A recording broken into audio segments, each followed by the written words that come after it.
And here's a quick look at what Entergy's outage map looks like right now. Entergy has about 300 outages, with the most in Jefferson County. And we have an official with Entergy right now to talk about those outages. That's right. We've got Frank Shannon. He's the Vice President of Reliability for Entergy Southeast Texas. And we're glad that you're joining us here this morning, Mr. Shannon. And let's get right to it. Tell us about what Entergy customers are experiencing, how many outages, and about how long they can expect for those to come back on this morning. Good morning, and thanks for having me on. So you alluded to, we've got in the Golden Triangle, our numbers are showing almost 600 customers. We do have crews out and responding. The roads are a little challenging for our folks, but we are out there full force responding and restoring where we are having outages. But generally speaking and overall, the impact thankfully has not been that significant so far. So we're just continuing to monitor the weather and adjust as needed. Good to know. Where can residents go for real-time updates and outages?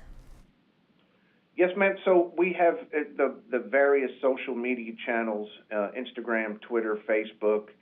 You can certainly log into your My Energy account. If you don't have one, you can set one up to get notifications real time.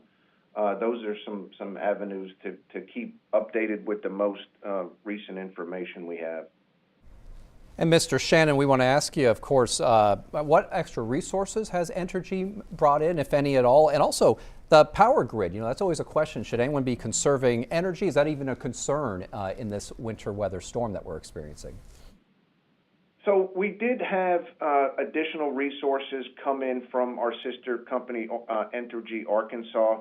So currently we have about 600 line workers, almost 250 vegetation workers, plus additional support. So from a staffing perspective, resource perspective, we're in a very good spot. And again, able to respond to any outages that do occur. From a conservation perspective, we have not heard, nor have I heard, any issues or concerns right now with the grid and its performance with the current weather. What are the biggest safety concerns for those people who are without power right now? And great question. And I think that certainly safety is paramount for us, our customers, and our employees. Certainly the cold weather is a risk. And again, which is why we are working diligently to quickly respond to outages. I would encourage folks, if you don't need to travel, don't. Again, the less folks on the road, I think the better for the first responders, for our teams and others. But certainly the roads, the snow, the weather, just traveling from point A to point B is proven to be probably one of our biggest challenges this morning. Absolutely. And of course, for any of your power crews out there, we're asking people to just let them do their work, obviously, so that they get that power restored as quickly as possible. And if you're using any generators, make sure you're using those safely so you don't have any carbon monoxide poisoning. I wanted to ask you one more time, Mr. Shannon, is there any kind of estimated time frames for restoration about how long that seems to be taking? Because we noticed that the power's kind of coming off and on. So is it going to be pretty quickly in your estimation? Yes, sir. And I think, again, with the staffing we have in place and our folks continue to respond, I'm not concerned right now about the length of outages. Our folks should be, working to restore everybody who is out currently today. Again, I would keep tuned to the outage map. As things changes, we'll certainly communicate those. Oh, Frank, talk to me about the shift time for crews, or how are they rotating shifts to make sure, that customers are keeping their power on, or that power will be restored for them?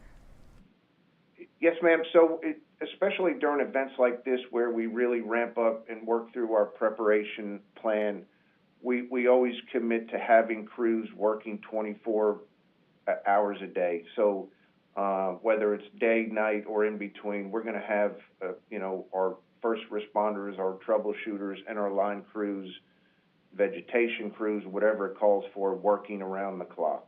So there's no let up once it gets dark in the evening, we're going to continue to work to get the power restored safely. Mr. Shannon, we're going to check back in with you here for another live interview at 1:30 this afternoon, but I just wanted to give you one more question here. Any final message to all your customers out there today? Always thank you for being a customer. We appreciate the continued support we've gotten from our customers. Their safety is paramount to us. So just, follow your own preparation plan that you've built for you and your family. Stay off the roads. And rest assured we're working as hard and safely as we can to restore power.